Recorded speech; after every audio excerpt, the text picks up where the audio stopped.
Ngayon naman, pakinggan natin si Attorney Lorna Kapunan. Maraming salamat, Mama Carl, no?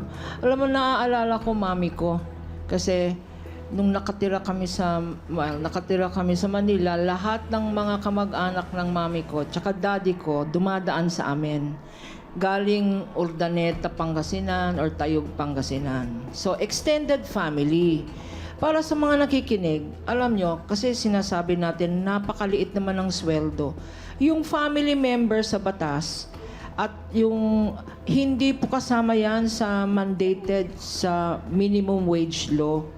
Kasi meron tayong para alam nyo at para malaman mo rin at maingganyo ka maghanap ng trabaho, ang daily wage ngayon, simula nung January 2024, tinaasan na. 610 sa non-agricultural. Per day. At 573 per day pag agricultural. Napakalayo niyan sa 100 or 200 na binibigay ng Auntie Vivian mo. So, wag mong gamitin na excuse na walang requirements. Marami pong trabaho na hindi nangangailangan ng police clearance, NBI clearance, government ID. Ang kailangan lang sipag at tiyaga na maghanap. Hindi ba?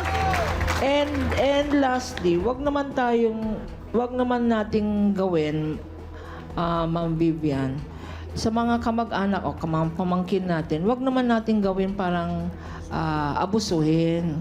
Like ikaw, Rosemary, may nanay ka, hindi ba?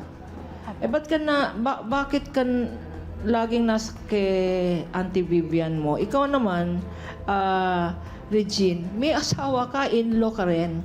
So lahat kayo, merong pagkukulang. Alam mo, yung kinukupit niya, hindi naman niya sinusugal, hindi niya iniinom. Pang-load lang sa cellphone ng anak niya. So, mabait, merong kabaitan ang isang Jan. Magkaintindihan na lang kayo. Baka tulungan mo siya sa paghanap ng ibang trabaho, Vivian. Opo.